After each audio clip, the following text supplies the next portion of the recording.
Ayer les mostraba las imágenes de este desfile militar que se realizó en la Plaza Roja de Moscú, donde el gran protagonista fue el presidente de Rusia, Vladimir Putin, que nuevamente quiso hacer alarde, ¿no?, de toda su potencia militar. Ha sido un mensaje que muchos lo han visto como una forma de llamar también a la unidad dentro de sus tropas en el momento que está viviendo esta guerra con Ucrania, pero también ha sido una forma de llamar la atención a nivel internacional, justificando la invasión que ha hecho el ejército ruso en estos casi 80 días de conflicto armado.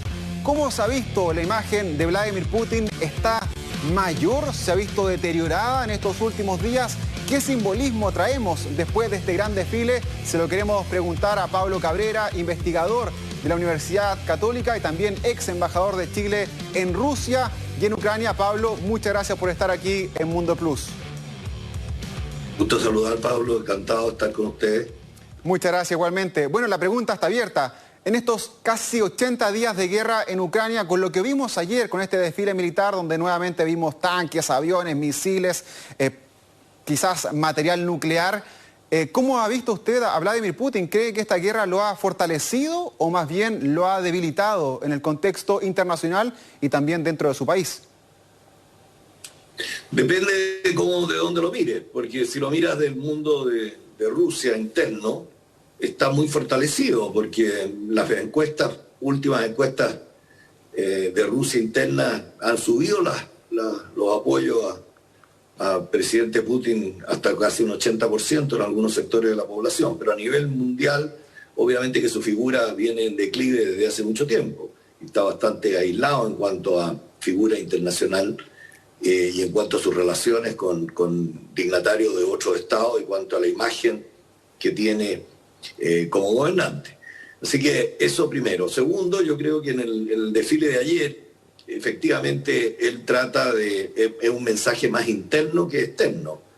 Creo que es un mensaje a sus Fuerzas Armadas de agradecimiento, de fortaleza, de pedirle fortaleza, y echó por tierra todas las expectativas y todas las predicciones de que iba a anunciar una guerra mucho más amplia y la iba a declarar en contra de Ucrania, cosa que obviamente no lo hizo porque se hubiera transformado en agresor. Y él se ha preocupado mucho desde el primer momento que esta es una operación militar especial para defenderse de agresiones que venían desestabilizadoras desde Occidente a través de Ucrania, específicamente relacionadas con la presencia y la acción de la Organización del Atlántico Norte, la OTAN, que a ojos del Kremlin se veía que lo estaba cercando desde Occidente y aislándolo a Rusia, que también no es un hecho novedoso en términos de la historia de Rusia, que Rusia muchas veces se ha sentido amenazada y aislada por Europa y por otras potencias. Entonces creo que esto es una reafirmación de lo que ha hecho hasta el momento, no transformándose en un agresor, manteniendo que es una operación especial, y creo que la lectura entre líneas muestra de que podríamos estar empezando a ver a lo mejor ya una satisfacción más o menos de Rusia con respecto a lo que ha querido hacer en Ucrania y a lo mejor dando algunos indicios de poder bajar la tensión y entrar en una negociación. Esto no es una especulación así pura y simple, sino que tiene que ver con el hecho de que entrar en una guerra y declarar la guerra oficialmente a Ucrania significa, creo yo, un punto de no retorno, porque una guerra de este tipo significaría usar armas nucleares, y usar armas nucleares no creo que esté en mucha capacidad de usarlas. Las armas nucleares hace 30 años que están guardadas en Rusia. Sí. Sacarlas de donde están y instalarlas en lanzadores o en aviones o en buques, creo que tiene un riesgo enorme. No creo que sea una cosa de aquí de la noche a la mañana. Sí, de hecho hoy Pablo, la Casa Blanca ha dicho de que si no hay una amenaza real a la integridad de Rusia, probablemente es muy poco probable de que finalmente Putin decidiera utilizar armamento nuclear. Antes del comienzo de los ataques en Ucrania, se hablaba de que quizás el mayor escenario de conflicto iba a ser la zona del Donbass, que pudiesen haber algunos ataques de Rusia en ese sector que tanto le llama la atención y que quieren ellos recuperar. Luego, cuando comienza este conflicto, se hablaba de que iba a ser una guerra corta debido al potencial militar que tiene Rusia por sobre Ucrania. Hoy ha hablado la Dirección de Inteligencia del Ministerio de Defensa de Estados Unidos diciendo que Putin está preparando ya una guerra larga, de varios meses y quizás años.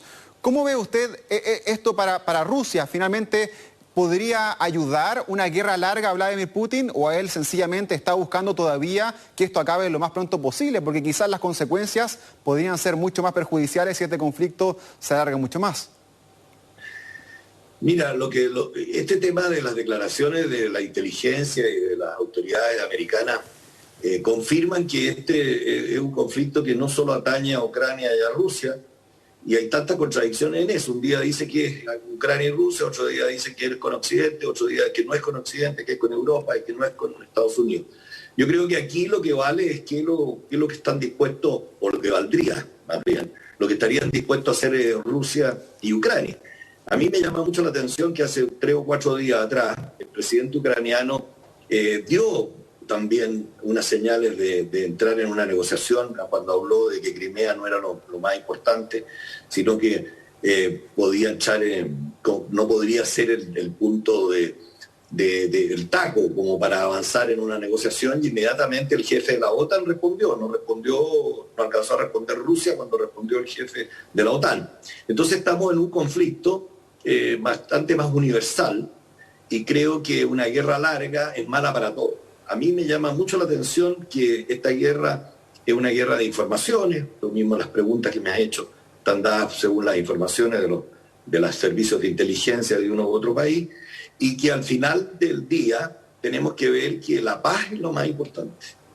Y estamos en un mundo muy convulso. Las noticias mismas con que empezó este programa son prácticamente todas noticias negativas, o sea, nocivas para la paz y para la tranquilidad y para la convivencia armónica en la sociedad. Entonces creo que el tema de la paz pasa a ser central, y a la pregunta si es larga o corta, creo que tendrá que ver también mucho el tema de las sanciones.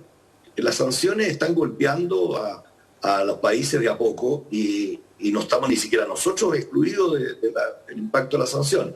Entonces creo que Rusia también va a sentir el impacto de las sanciones en un tiempo más.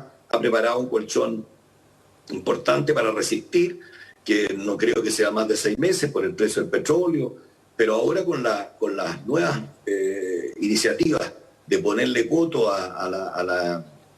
o reducir las importaciones de petróleo desde Rusia a Europa, creo que esto va a cambiar el cuadro también. Y también creo que tiene que ver también otros actores del escenario internacional. Sí. Hemos visto ayer con preocupación, algunos, otros con realismo, la posición de la India, la posición de China. Yo creo que estamos, por un lado, en una guerra comunicacional, y por la otra están ejerciéndose las teorías realistas y las teorías idealistas y las no menos realistas o las constructivistas. Pablo, entonces creo que por ahí va a ir un poco el tema, ¿no? Pablo, pongámonos en el escenario de que finalmente Rusia gane esta guerra. ¿Qué quiere decir eso? Que, por ejemplo, hay un cambio de gobierno en Ucrania, que finalmente tengan que ceder a distintas presiones de no integrar nunca más la OTAN, de no tener un ejército. Es decir, que finalmente salga vencedor o más beneficiado el presidente de Rusia.